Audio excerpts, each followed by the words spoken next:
Bom dia, irmãos!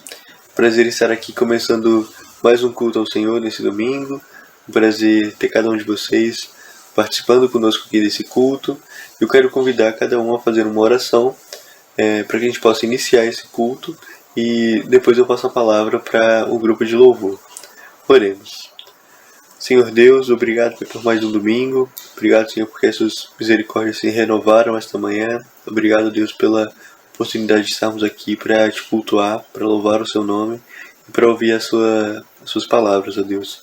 Pedimos a Deus que nos dê atenção, nos abençoe durante o culto, fala ao nosso coração, ó Deus, e pedimos, ó Pai, que nos dê uma semana abençoada.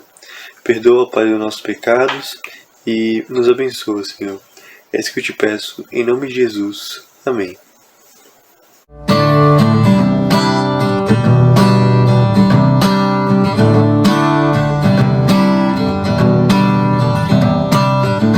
Vou até os confins da terra, proclamar tua palavra, anunciar o amor de quem morreu e se entregou por mim. Se ele foi capaz de me amar assim, como um pecador entregue ao mal, poderia mais viver só para mim, vou viver pra Cristo até o fim. Vou viver pra glorificar ao meu Rei amado Salvador.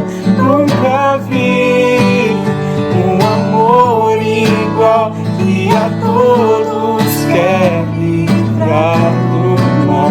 Sempre te amarei e te seguirei para sempre.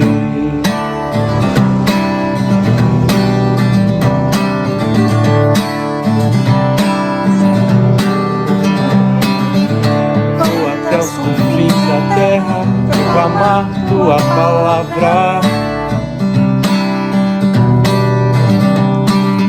anunciar o amor de quem morreu e se entregou por mim.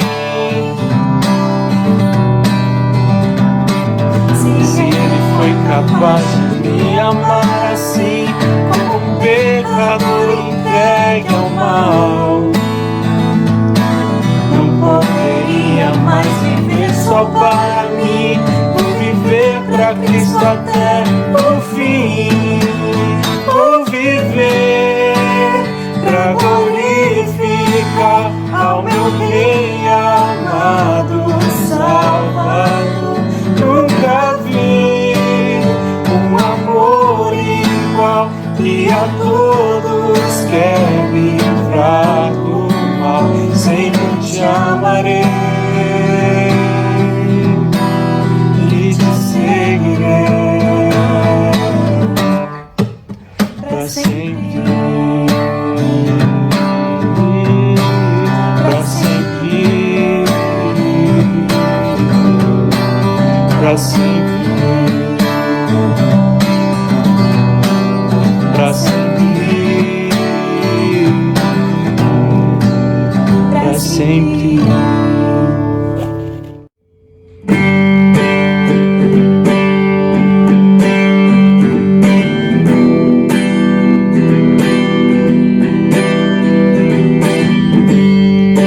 Sobre nós e através de nós, seja feita a tua vontade.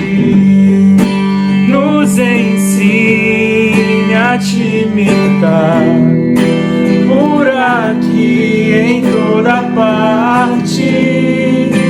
Nossos pés, boca e mãos, nossa mente e coração, tudo em ti e para ti.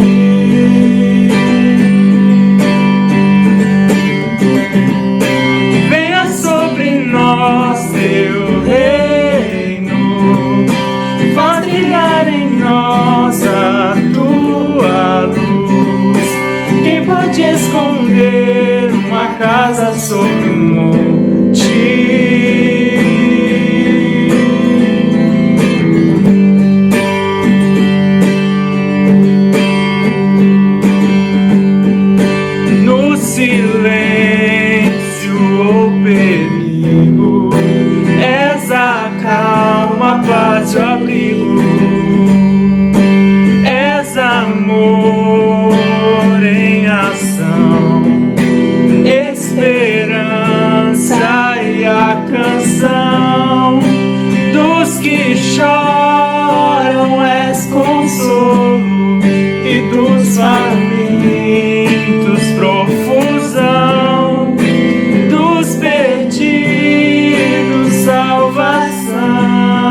pode esconder uma casa sobre um monte?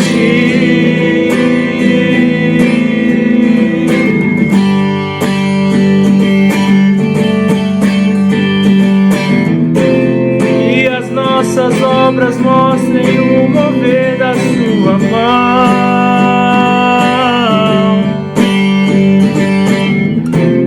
como o sal que dá sabor e a luz que brilha aponta para o teu amor.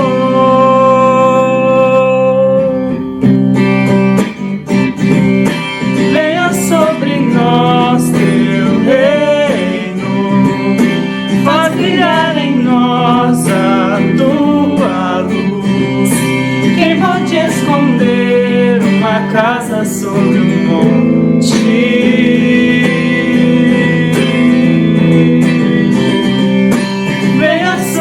Nós, teu reino, faz brilhar em nós a tua luz.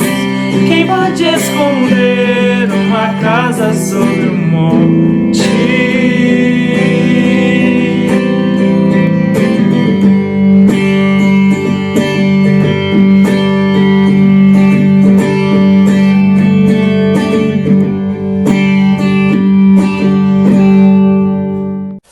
Bom dia, meus irmãos, que alegria estar aqui mais uma manhã com vocês. Hoje estou no Momento Missionário, fui convidado para falar um pouco sobre o que eu faço e por que isso é um trabalho missionário. Vocês estão acostumados a me ver no grupo dos jovens da mocidade e também no grupo de louvor, mas hoje eu vou estar falando um pouquinho do meu trabalho no dia a dia, o que eu faço, e vai ser uma alegria compartilhar isso com vocês. Vocês podem nos conhecer um pouquinho mais e depois eu vou enviar os nossos projetos, os nossos links no grupo da igreja para que você possa acessar. Se você tem curiosidade de saber mais ou quiser me fazer uma pergunta, me manda um WhatsApp direto. Então, você que é da Igreja Presbiteriana Gilead já tem o meu contato lá no grupo, mas se você não faz parte, pode chamar a gente aqui nas redes sociais, nos comentários aqui no YouTube e no Facebook, para estar conhecendo um pouco mais o nosso trabalho. A gente te passa o meu contato para a gente poder conversar. Bom, meu nome é Lucas, eu trabalho na Christian Vision Brasil. A Christian Vision é uma organização cristã internacional, temos atuação em todas as partes do mundo e nós trabalhamos com evangelismo. Nós amamos proclamar o evangelho, amamos compartilhar o amor de Jesus com as pessoas e nós temos atuado já desde o final da década de 80 com a questão do evangelismo. No início nós trabalhamos muito com trabalhos missionários, trabalhos pioneiros, plantação de igrejas, mas hoje o nosso grande foco está sendo sobre o evangelismo digital. Aliás, a CV tem duas estratégias, que é alcançar 1 bilhão e impactar uma nação. Os projetos que dizem respeito ao alcançar 1 bilhão, ou touch a billion, como nós chamamos, é justamente alcançar bilhões de pessoas com a mensagem do Evangelho, e todos os projetos de evangelismo digital se enquadram nessa estratégia. Já o projeto Impactando uma Nação, ou Impact a Nation, como nós chamamos, são projetos locais, pioneiros, trabalhos comuns na questão do evangelismo, a moda antiga, old school. O Impact a Nation temos atuação hoje, mas de forma mais reduzida, como foi no passado, antes da internet. A partir da internet, nós tivemos esse grande chamado para estar atuando de forma online, visando justamente no alcance de pessoas, na forma como nós podemos lidar com os dados desse alcance, quem está assistindo ou quem está consumindo conteúdos evangelísticos, como estão fazendo isso, e o que faz mais sentido, o que faz menos sentido, baseado no tudo que está acontecendo no mundo. A CV, como disse, ela tem operação em várias partes do mundo, então nós trabalhamos com diversas línguas e já historicamente a produção de conteúdos audiovisuais é algo muito forte no nosso trabalho. Inclusive, né, hoje nós temos um dos nossos projetos é justamente sobre divulgar esses nossos conteúdos audiovisuais gratuitamente, livre de direitos autorais, para download gratuito, e as igrejas podem se beneficiar disso. A gente sabe, né, na CV como é difícil para ministérios e igrejas, né, terem recursos para produção de conteúdo, e conteúdo às vezes com uma qualidade, né, vão ficando mais caros, vão ficando mais elaborados. Nós, a CV, temos esses recursos, nós criamos esses conteúdos e nós entregamos isso para que você, né, parte da Igreja de Cristo, né, da Igreja do Senhor Jesus, ou então como um ministério local mesmo, né, possa utilizar isso e, enfim, alcançar pessoas com esses conteúdos de altíssima qualidade. Mas, bom, a CV Brasil ela está adequada à estratégia de alcançar 1 bilhão, né, o Touch a Billion. E justamente, então, nós trabalhamos com os projetos de evangelismo digital. No Brasil, nós estamos operando 3 projetos, são eles o Yes He o CV Outreach e o CV Resources. Cada projeto tem um funcionamento específico. Se você quiser saber mais, né, sobre cada um desses projetos de evangelismo digital, me chame para que a gente possa desenvolver essa conversa. Ficarei muito feliz de falar com você. Mas sobre cada um desses projetos nós temos funcionalidades, nós temos recursos, nós temos alcançado pessoas e nós temos testemunhado o agir de Deus, né, na vida dessas pessoas impactadas pelo nosso trabalho. Eu atuo na Christian Vision como Community Specialist, então sou especialista em comunidades, me dedico ao relacionamento com igrejas do Brasil todo, organizações cristãs do Brasil todo, para que nós juntos, né, em prol do reino de Deus, possamos alcançar pessoas e tornar conhecido o amor de Jesus a todos.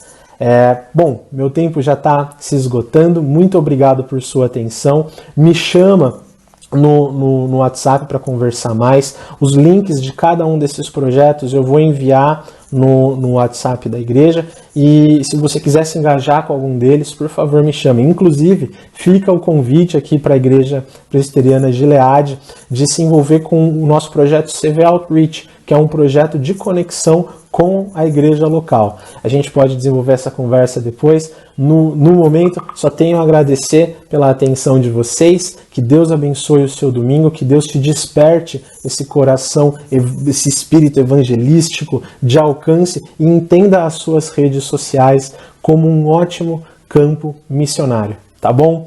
Na internet, só terminando com uma frase, nós já tivemos o seguinte pensamento.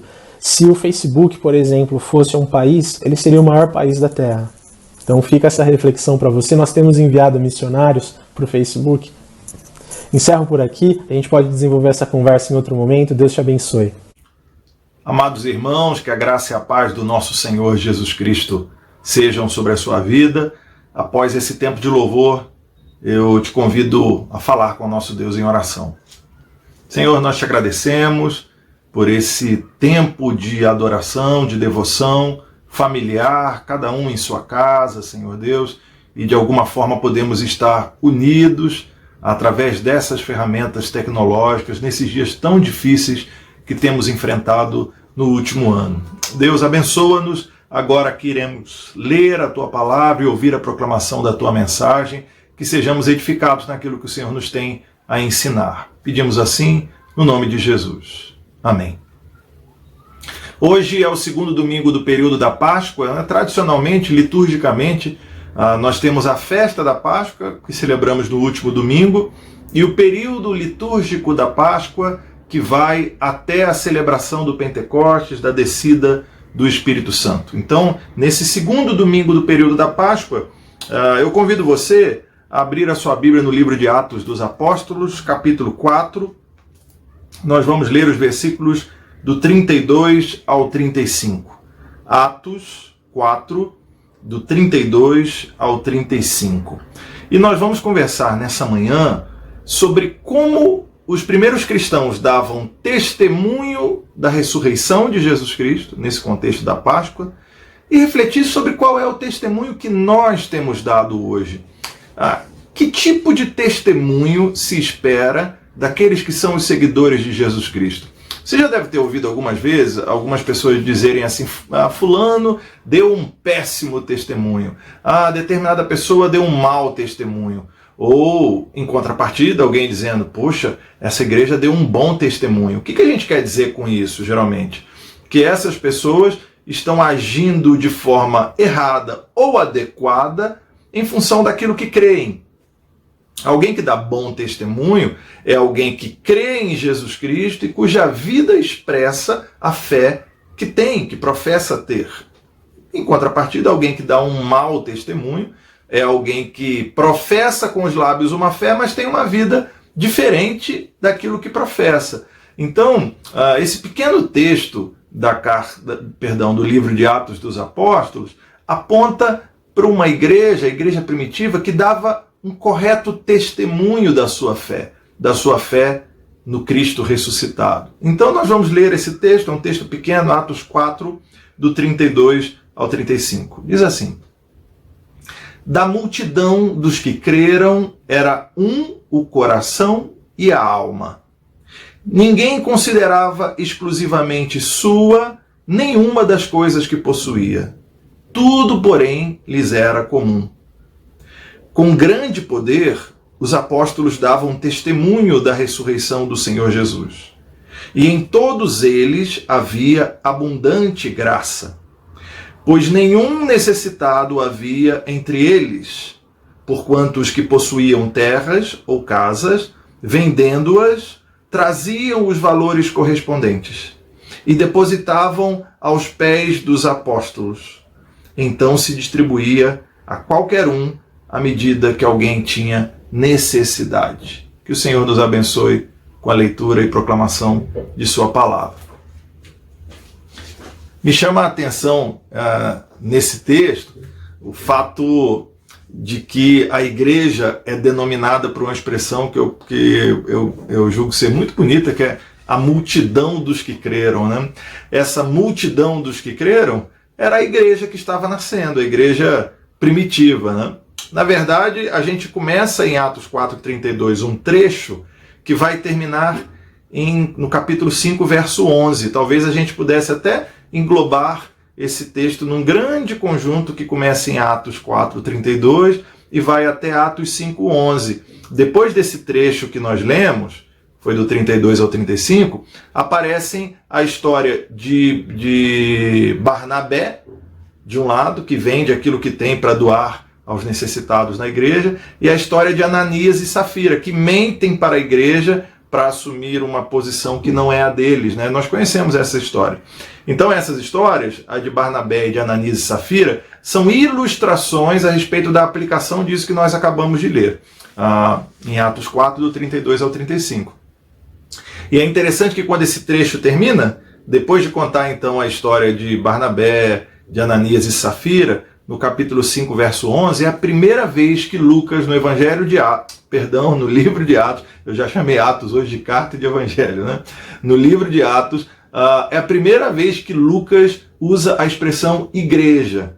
Então, se a gente considerar que Atos 4:32 até Atos 5:11 são um trecho só, falando dessa unidade da igreja, da maneira como eles davam testemunho da ressurreição de Jesus a partir da comunhão entre eles. Então a gente termina com Lucas usando a expressão igreja e a gente começa com ele falando da multidão dos que creram. A igreja é essa multidão dos que creram. E de que maneira Lucas registra as características da igreja nesse texto, né? Esse é um texto que faz par com Atos 2, do 42 em diante, são dois retratos da igreja primitiva, né? Você conhece aquele texto de Atos 2, 42, que dizia que eles perseveravam unânimes no templo, partiam pão de casa em casa, a igreja crescia, caía na simpatia do povo, é um retrato da igreja primitiva. E aqui em Atos 4, do 32 ao 35, a gente vê um outro retrato da igreja primitiva, em que Lucas está dizendo que aquela igreja, a multidão daqueles que criam, ela liderada pelos apóstolos, né, ela dava testemunho da ressurreição de Jesus Cristo. Ela testemunhava de que o Cristo que ela seguia, ela testificava de que o Cristo que ela obedecia não estava morto, mas havia ressuscitado. E de que maneira aquela igreja dava testemunho da ressurreição de Jesus Cristo? Pois bem, a gente tem um verso central aí nesse texto que diz que com grande poder os apóstolos davam testemunho da ressurreição de Jesus Cristo e neles havia abundante graça.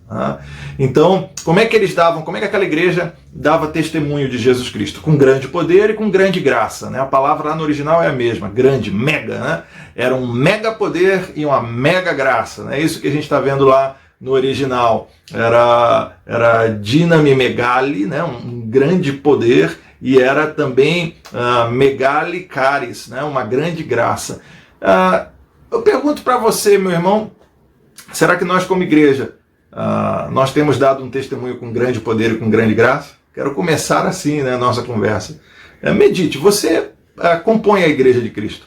Você é parte da igreja de Cristo. Será que você tem dado um testemunho que tem mega poder e mega graça, como aquele testemunho de Atos capítulo 4?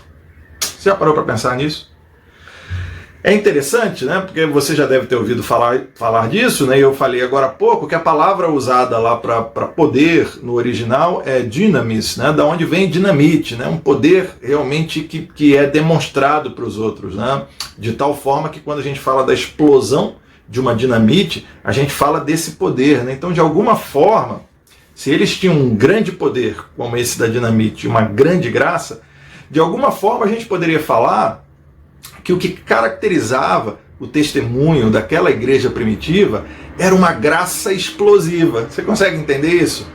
Um grande poder, um grande dynamis, como o da explosão da dinamite, e uma grande graça eram sinais do testemunho da ressurreição de Jesus Cristo. Então, de alguma forma, aquela igreja dava testemunho da sua fé com uma graça poderosa, com uma graça explosiva. E o que a gente pensa quando fala da graça? Né? Eu disse que a gente tem aí grande poder, abundante graça. Né? Então, lá no original, a gente tem dynamis para o poder e a gente tem charis para a graça. Então, se de um lado a gente fala do poder como algo explosivo da dinamite, né? Como algo com esse movimento, de outro lado a gente fala da graça, charis, como uma expressão do cuidado com o outro. Não é à toa que a gente às vezes faz como sinônimo de amor a caridade, não é assim? Caridade vem do charis, graça, favor. Então, eu espero que você esteja acompanhando comigo. Note, com grande poder, os apóstolos davam testemunho da ressurreição de Jesus Cristo e em todos eles havia abundante graça. Olha o que Lucas está dizendo aqui nesse texto. A igreja dava um testemunho com grande poder e com grande graça. Uma graça explosiva, uma graça poderosa, um cuidado, um amor poderoso. Um amor que era tão visto pelas pessoas que aquilo causava um movimento onde eles chegavam. Um movimento de grande poder com uma explosão. Irmão, será que nós temos sido uma igreja assim? Será que as pessoas olham para a gente e veem na gente esse amor, esse cuidado, esse favor para com os outros, essa graça grandiosa, poderosa, explosiva, que causa um movimento no lugar onde nós estamos? Será que este é um sinal do nosso testemunho?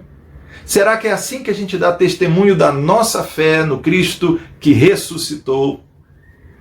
Será que nós podemos falar da nossa igreja como uma igreja que testifica com grande poder e com grande graça, como uma igreja que tem como marca, como sinal, um amor explosivo, um cuidado poderoso para com os outros?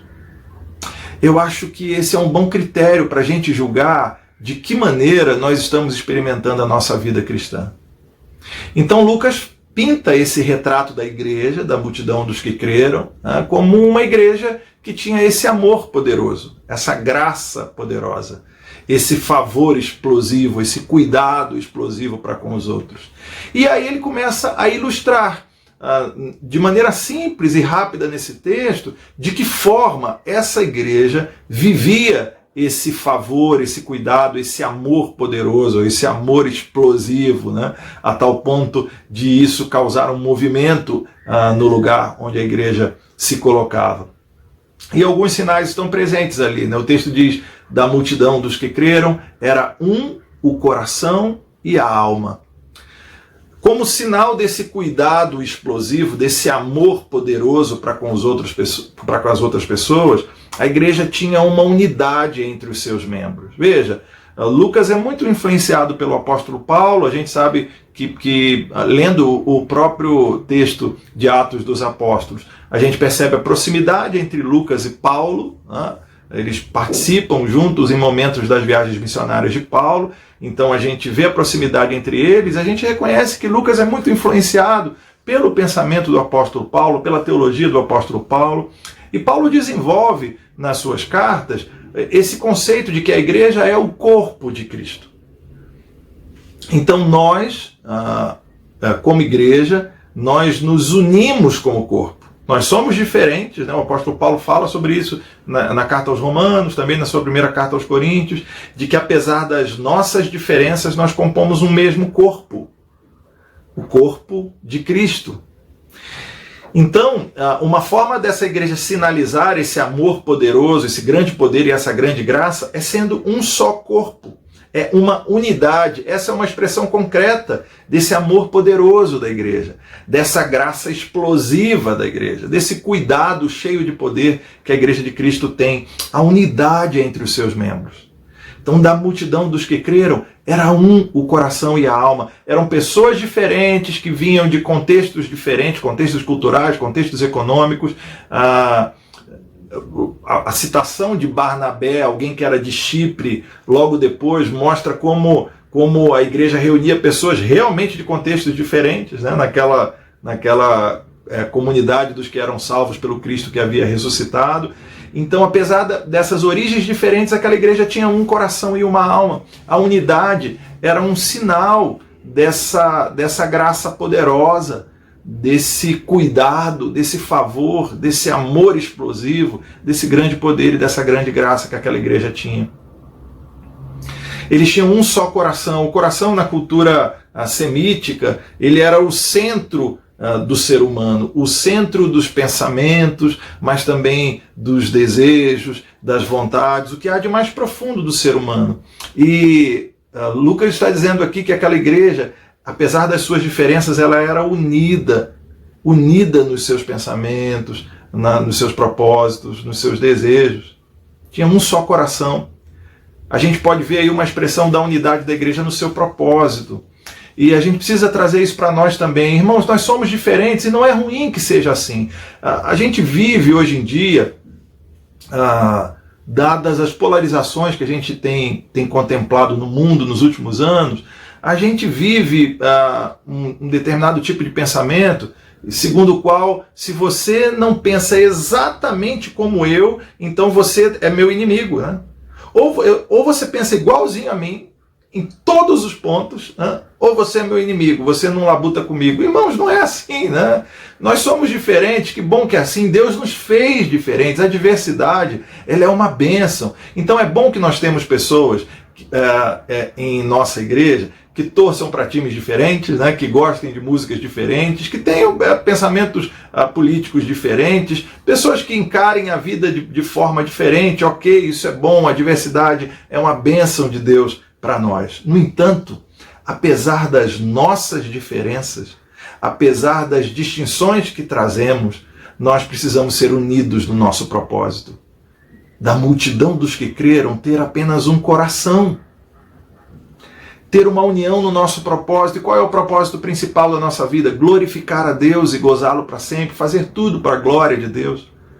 Construir o reino aqui nesse lugar, estender as estacas para que a igreja de Cristo cresça. Esse é o propósito da gente. Então, apesar das nossas diferenças, nós podemos e devemos caminhar unânimes no propósito de dar testemunho da ressurreição de Jesus Cristo, de anunciar o Evangelho a todas as nações, de ver o reino de Deus expandido, a igreja crescendo e a glória de Deus no nosso meio. Esse é o nosso propósito. Um bom testemunho daquilo que cremos é uma igreja unida em torno dos seus propósitos. E isso vai nos fazer, inclusive, gastar menos tempo e energia com aquilo que nos divide e gastar mais tempo e energia com aquilo que nos une, que é o propósito que foi dado a nós. E é interessante que Lucas diz, era um só o coração e a alma.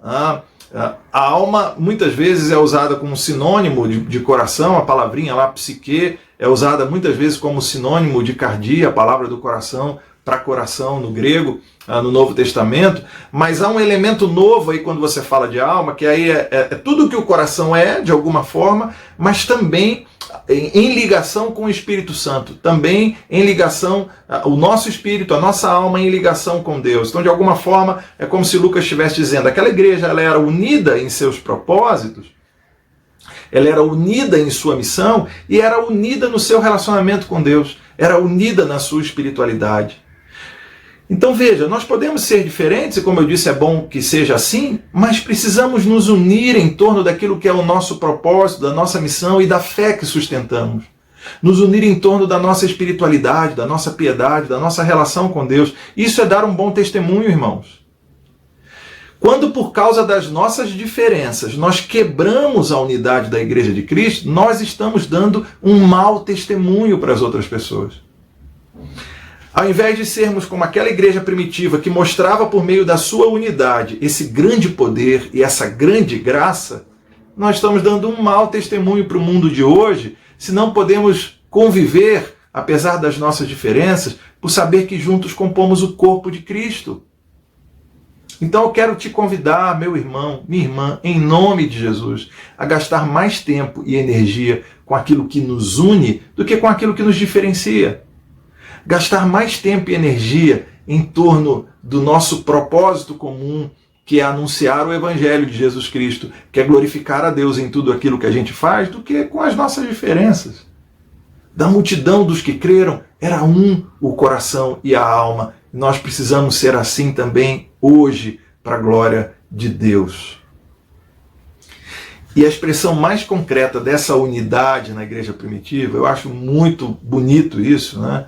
Como é que eles expressavam a unidade deles como corpo de Cristo? Como um só coração, um só propósito, uma só alma, um só relacionamento, uma só espiritualidade, um só relacionamento com Deus, uma só piedade, uma só espiritualidade. Como é que eles expressavam isso, esse grande poder e essa grande graça?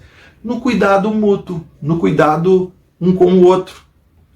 Aquela igreja era uma igreja, veja as palavras que Lucas está usando aqui, em que ninguém considerava exclusivamente seu nada. Olha que interessante. Aquela igreja era uma igreja que entendia que o cuidado com o outro era algo tão importante a ponto de que, já que a gente faz parte de um só corpo, que é o corpo de Cristo, nada é exclusivamente meu. Tudo o que Deus me deu é apenas para que eu seja mordomo, para que eu use isso para servir a outras pessoas. Irmãos, Lucas está propondo aqui uma maneira radicalmente nova da gente lidar com as coisas que Deus nos dá. Deus nos dá uma casa, Deus nos dá bens, Deus nos dá um trabalho de onde a gente pode extrair o sustento, o dinheiro. E aqui Lucas está nos ensinando que tudo isso que Deus nos dá, Ele nos dá para repartir, para dividir com o outro. Isso é algo tão básico da compreensão do amor cristão, do cuidado cristão, da caridade cristã, da graça, mas a gente não vive isso no dia a dia. Da multidão dos que creram era um o coração. E lembra o que Jesus Cristo fala sobre o coração no capítulo 6 de Mateus? Jesus Cristo diz assim, ali onde está o tesouro do homem, ali está o seu coração. Jesus Cristo diz que o nosso coração, se a gente quer ver onde está o nosso coração, é só ver onde a gente investe o nosso dinheiro. Onde está o nosso tesouro, está o nosso coração. Então aquela igreja, como eles tinham um só coração, eles também tinham um só tesouro, né? Como o coração daquela igreja estava no outro, então o dinheiro daquela igreja era investido no cuidado com o outro. Você percebe o que eu quero dizer? Aquela igreja experimentava a unidade contribuindo, dividindo o que tinha um para com o outro. Irmão, será que nós temos sido assim também? A pandemia tem trazido um impacto não apenas emocional para o nosso tempo, mas também um impacto econômico, financeiro. Muitos irmãos têm sofrido dificuldades por conta dessa crise. E eu pergunto para você, será que você, como parte do corpo de Cristo, tem entendido que aquilo que Deus te dá, Ele te deu para compartilhar, para dividir, para que o outro não tenha necessidade? Meus irmãos, eu vou dizer algo muito grave aqui, muito sério, mas enquanto em nosso meio estiver alguém sofrendo, padecendo algum tipo de necessidade, nós não temos sido fiéis à nossa missão, ao compromisso que temos com Deus e ao testemunho da ressurreição de Jesus Cristo. Enquanto houver algum necessitado entre nós, isto é sinal da nossa infidelidade. Eu quero te convidar, minha irmã, meu irmão, a demonstrar o testemunho da sua fé de maneira muito prática, dividindo, compartilhando aquilo que você tem. Lucas não tem vergonha de falar sobre dinheiro, nem em Atos dos Apóstolos e nem no Evangelho de Lucas. Se você nunca pensou nisso, veja quantas vezes Lucas apresenta parábolas de Jesus que falam sobre dinheiro, quantas vezes Lucas apresenta essa temática, tanto no Evangelho quanto em Atos. Se você não sabe, eu estou falando de Lucas o tempo todo, porque Lucas também é o autor do livro de Atos dos Apóstolos.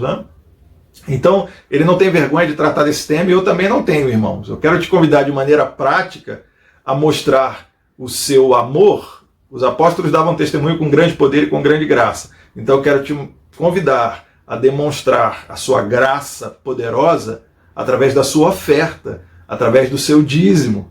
Quando você coloca aquilo que você tem a serviço do Senhor para suprir a necessidade daqueles que estão padecendo de alguma forma. Então, se durante esse tempo você não tem sido motivado a ofertar, eu quero te desafiar a fazer isso, viu? E de forma excepcional, a gente vai colocar aqui os dados da conta bancária de nossa igreja, da Gilead, se você quiser contribuir, se você quiser ofertar, para que a gente possa cumprir a nossa missão de dar testemunho da ressurreição de Jesus Cristo, suprindo as necessidades daqueles que carecem. Ser fiel no seu dízimo, é importante isso. Contribuir com aquilo que você tem. Pode não ser o dinheiro, mas pode ser o seu tempo, os seus dons, os seus talentos. A essência do que eu estou dizendo aqui nessa manhã é que um bom testemunho da fé que temos passa pelo compartilhar, pelo dividir, por não deixar que haja entre nós alguém que tenha necessidade, porque ao fazer isso nós estamos dando testemunho de que somos uma igreja, uma multidão dos que creem, mas em nós temos, apesar de nossas diferenças, um só coração e uma só alma. Essa é uma expressão concreta da nossa unidade, da nossa comunhão. Eu quero te desafiar, meu irmão, hoje, quando encerrar a transmissão desse culto, te desafiar, por exemplo, a mandar uma mensagem para alguém com quem você não fala há algum tempo. A quem sabe pegar o telefone e ligar para alguém com quem você não fala há algum tempo, especialmente de nossa comunidade, nossa igreja. Dizer, meu irmão, que saudade de você. Eu espero que chegue logo a hora em que a gente vai poder estar junto, abraçado, em que a gente não vai mais se preocupar na hora de cantar, se as gotículas estão saindo da máscara ou não, né, possivelmente contaminando alguém, onde a gente vai poder livremente cultuar o Senhor. Que saudade, né, do culto, como eu almejo por esse momento. Então, quem sabe, ao terminar essa transmissão, você não possa ligar para alguém e dizer, meu irmão, minha irmã, que Deus te abençoe, eu tenho orado por você. Quem sabe, no meio dessa crise, a gente não possa estreitar os nossos laços de comunhão. Por exemplo, participando de um pequeno grupo, todas as quartas-feiras a gente se reúne com o Gilezinho, às 7h30, um pequeno grupo virtual, né, em que a gente vê o rosto um do outro ali numa videochamada, numa videoconferência, em que a gente pode compartilhar os nossos motivos de oração, dividir o que Deus tem falado com a gente, enfim.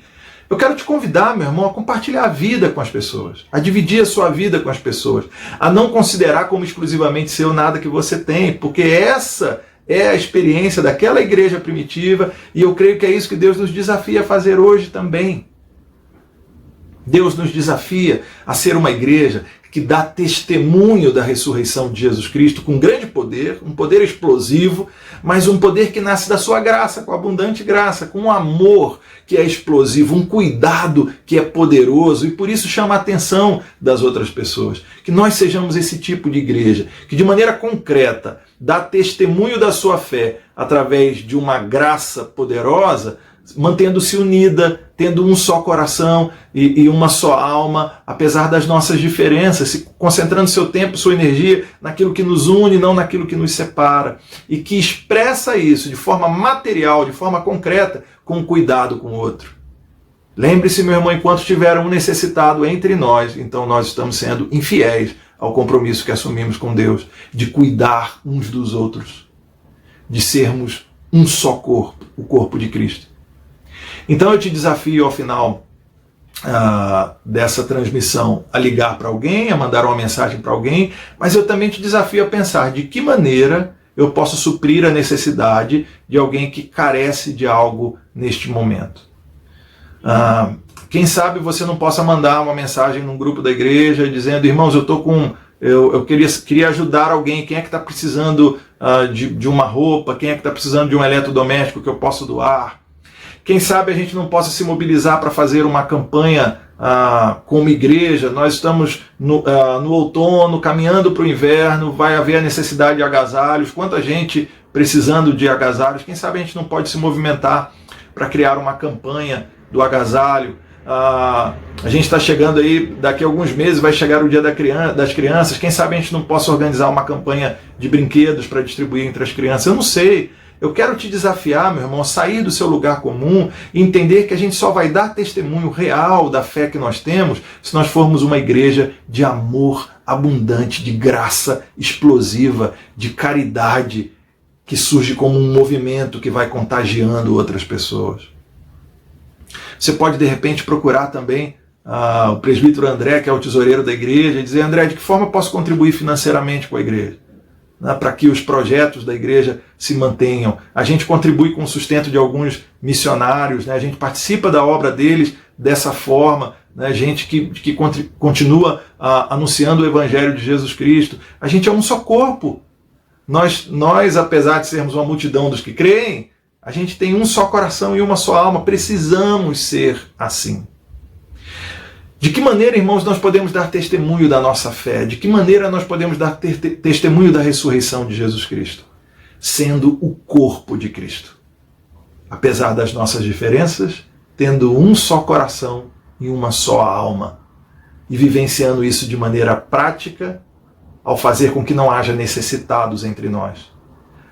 Ao contribuir, ao compartilhar com aquilo que Deus nos deu. Se fizermos isso, vamos dar testemunho da ressurreição, com grande poder e com grande graça, para a glória de Deus. Você se sentiu desafiado, meu irmão, por essa palavra? Então, não perca tempo. Depois da nossa oração final, já comece a colocar em prática as coisas que o Espírito Santo lhe desafiou a fazer nesse dia. Vamos orar? Senhor Deus, muito obrigado pela Tua palavra. Muito obrigado por aquilo que ela nos ensina e pela maneira como ela nos desafia. Nós queremos ser uma igreja com este amor explosivo, com essa graça poderosa, com essa caridade que contagia. Ajuda-nos a sermos assim. Leva-nos em direção àqueles que carecem, àqueles que têm necessidade. Planta em nosso coração o espírito da misericórdia, a mesma misericórdia e compaixão que o Senhor teve por nós. Ajuda-nos a ser essa igreja. Abençoa, Deus, aqueles que estão enlutados porque perderam entes queridos. Abençoe aqueles que estão lutando com enfermidade na família. Abençoe, Senhor Deus, aqueles que estão com dificuldades financeiras. Cremos que Tu és um Deus provedor, então pedimos a Ti que venha suprir a nossa necessidade. E quem sabe nos usar como instrumentos para suprir as necessidades dos outros. Abençoa-nos durante esse dia e durante essa semana que se inicia. Que seja uma semana rica da Tua presença, plena de vitórias. Abençoa-nos, ó Deus, com a Tua graça. Nós pedimos no nome de Jesus. E que a graça do Senhor Jesus Cristo, o amor de Deus, nosso Pai, a comunhão e a consolação do Espírito Santo estejam, irmãos, convosco e convosco permaneçam, hoje e sempre. Amém. Que Deus te abençoe, meu irmão, que Ele lhe dê um domingo rico da sua presença, dê um abraço aí nas pessoas da sua família, experimente essa comunhão como um sinal, como um símbolo, como uma profecia do dia que virá em que nós vamos poder mais uma vez nos abraçar, estarmos juntos em comunhão como igreja. Que Deus te abençoe.